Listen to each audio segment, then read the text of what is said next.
since this area was already gardened, we didn't have to come in and sheet mulch. We didn't have to come in and do the cardboard and the compost. All we did was come in here and add wood chips. And wood chips are nice for a food forest, because if you think about it, in forests, trees are basically growing on fallen trees. So wood chips are essentially decaying tree matter. So leaves, wood chips are great for establishing the proper fungal relationships for a food forest.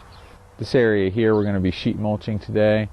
Right now there is apple trees and cherry trees with an understory of comfrey, gumi, clover, garlic, and chives. So we're going to be basically getting rid of all this grass and sheet mulching and planting some more diversity in here.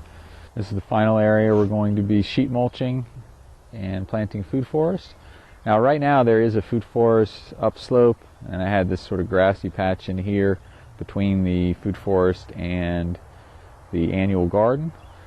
So I think what's going to happen is we're going to sheet mulch the whole thing.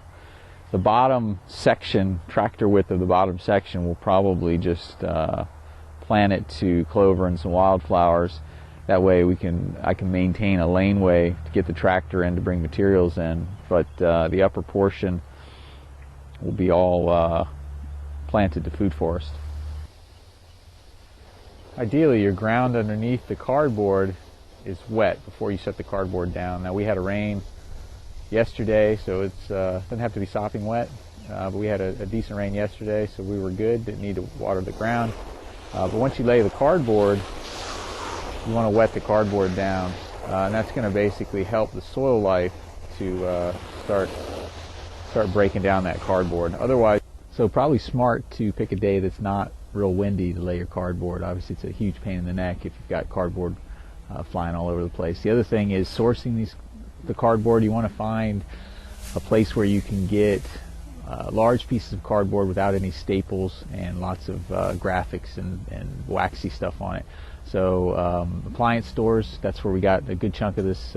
Big refrigerator type boxes work really well. Also, if you can get it to a cardboard dumpster, that's helpful too, because typically the cardboard dumpsters, they have to break all the boxes down for you, and you can kind of get in there and filter through the good stuff from the bad.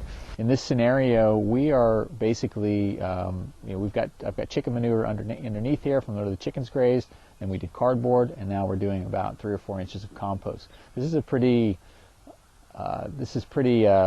easy as far as sheet mulching goes. I've seen a lot of people do a lot more material and a lot different types of material, but the bottom line is if you have some organic material underneath the cardboard, i.e. some sort of manure to get things get the soil life going, get that wet down with a cardboard or newspaper, wet down, and then some sort of a good growing medium, you're going to be fine. Especially, so we're going to plant clover in the walkways of the Mandala Garden and the Zone 1 food forest area.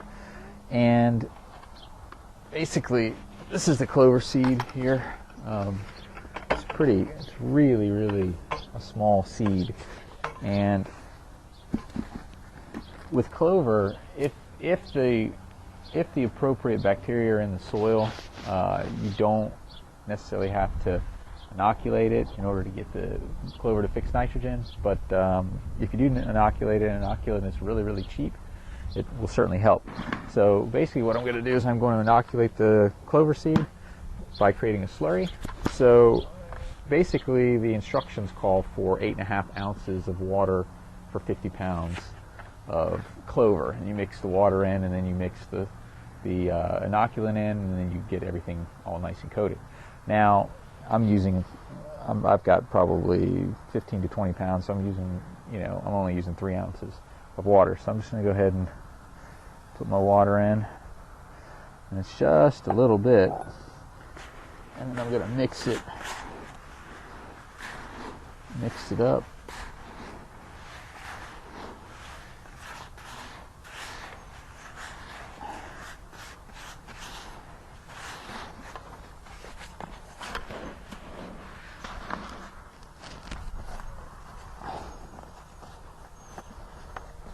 And then I'm going to go ahead and put the the inoculant in.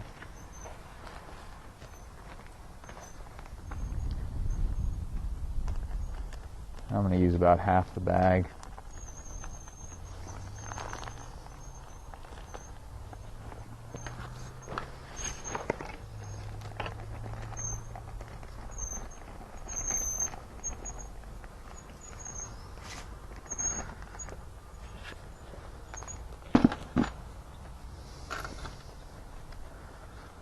So then you just want to mix the inoculant with the seed.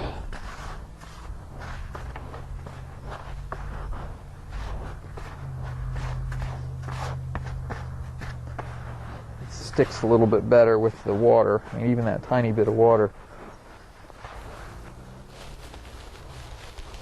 So we went ahead and seeded in the clover ground cover, and it's mixed with a little bit of cilantro, and we put in some comfrey root and some horseradish. And the horseradish is going to provide some pest repellent as well as an edible. Now, horseradish can be somewhat invasive, so it's not something you want to probably put in a Zone 1 annual garden, but in a food forest it can be invasive as it wants, but it's not going to compete with the trees, so no worries there. Now, with the straw, it's not complicated. It's not anything, certainly not rocket science. You want, with clover seed, it's a tiny seed, so you don't want to bury it. Basically, you want a good covering of straw, but you still want to be able to see a little bit of the black from the earth. And then I had planned on mulching these guys with wood chips, but I ran out, so they'll have to right around or ring around the tree. I'm doing a thicker layer of straw.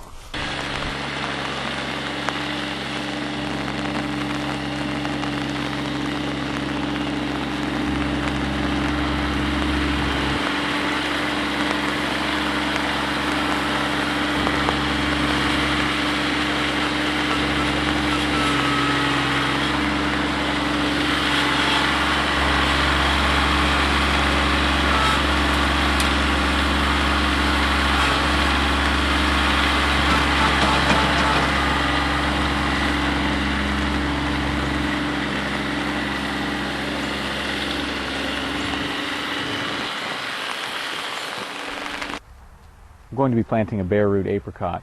Now, this tree has been soaked in water for 2 or 3 hours, so you don't want to leave it out with the roots exposed like this for longer than 10 minutes or so, especially if it's a sunny day. We've got an overcast day, so we're setting out just a few plants out at a time and getting them in the ground pretty quick.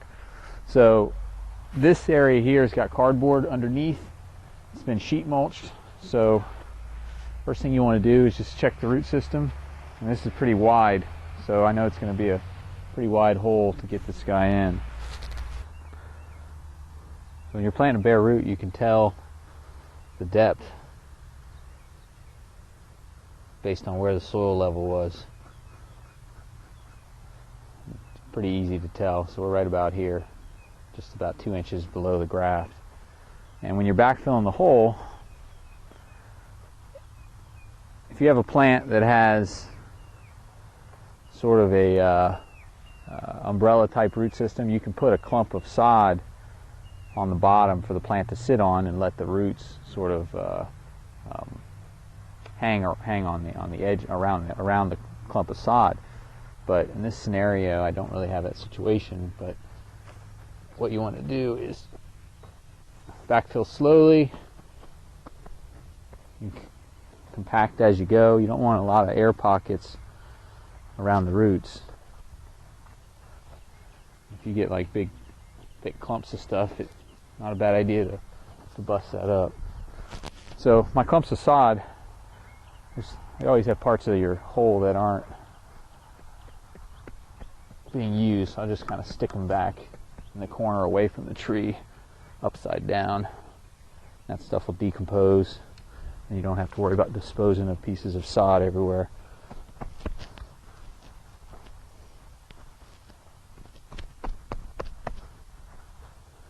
And then try to get the good stuff, mixture of your native soil. You really don't need to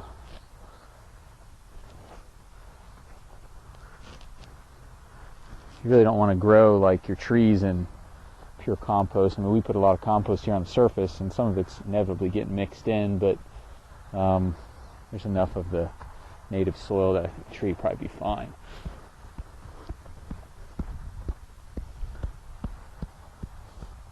So before you really tamp it down, now is a good time to make sure it's positioned the way you want it, straight. Let's talk about Zone 1 and Zone 2 food forestry. Now, typically most people will put their food forests out in Zone 3, sometimes Zone 2, but very rarely do you see guys putting food forests in Zone 1. Now, with a Zone 1 or a Zone 2 food forest, we're basically talking about a food forest that's going to be a little bit more higher maintenance. Maybe we're going to have some higher value, higher maintenance food crops. Maybe we're going to have more grafted varieties of fruits, plants that maybe don't get quite as big, and plants that require a little bit more attention. And there's nothing wrong with that, especially if it's close into the house where where it's going to be easy to tend to them. So right here, what I'm standing in now, this is my mandala garden. Now this was typically an annual garden. I'll still be annual cropping in between the perennials, but this would be what I would consider Zone 1. So here in Zone 1, we've got a lot of small perennial shrubs. We've got some canes. We've got some small trees, and then we also have some herbs and perennial herbs. So, for example, we've got sea berry here that we're using as a nitrogen fixer, but we're also using for the medicinal fruit that it produces, the medicinal berry that it produces. We've also got some gooseberries and honeyberries. We've got we've got some high bush cranberry, some sand cherry, which is like a cherry but on more of a shrub style. We've also got shipova and jujube and apricot. Everything is relatively small scale down here, especially because I've got a terrace garden here, and I don't want to shade the Zone 2 garden that's behind my mandala garden. So a lot of like lower stuff here, and we definitely have some space here to work with, so I can still annually crop for at least the next 3 or 4 years. This is still Zone 1 food forestry here, very close to the house, as you can see. We've got a little bit of a ridge here. There's quite a bit of grafted apples and cherries, Eleagnus or gumi as a understory nitrogen fixer. We're also using comfrey at the bases of the fruit trees,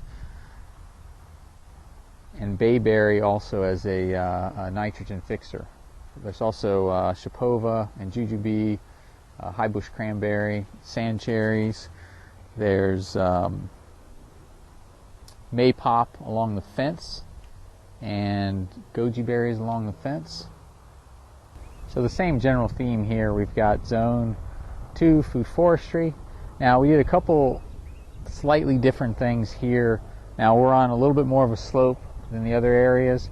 So what I did, because we were coming in with the cardboard and all the loose compost, is we went ahead and made trenches connecting all the trees to each other, and also we made a trench here basically to collect as much water as possible to feed the trees, keep them hydrated, because they're going to be more on a slope here. Now if this was flat ground, we get plenty of rainfall here. We get 48 inches a year. I wouldn't do net and pan drainage on a flat area, but this is, we've got a decent slope here, and it was really easy to do. We just basically took a hoe and made the trenches and pulled the soil apart and connected all the trees together. A little bit difficult to see because we came through and mulched, but we were careful not to have the mulch rings bleed into the trenches too much. And after the first rain we got, it actually did work. There was a lot more moisture around the trees than there was in the other areas. So a pretty simple way to irrigate your trees with net and pan drainage. We made a trench starting at the corner of the fence here, and we dug just down here to the first tree, and then we made a little trench right around the mulch ring on the outside of that, so that way the water will be diverted to around the tree. And then we also made a trench coming out of the mulch ring to the next tree, and then we also connected to the next tree. And basically it's all connected via, almost like via trench network. So and that's basically what net and pan drainage is. You basically have a sort of a network of trenches that sort of look almost like a web. One thing that's interesting about this food forest that we were working on is this side is a little bit more mature. So this is about 3 years old, whereas this side is obviously brand new. Now, here in the overstory, we've got Asian pears and nectarines and kiwi growing on the trellis, kiwi taking over the fence.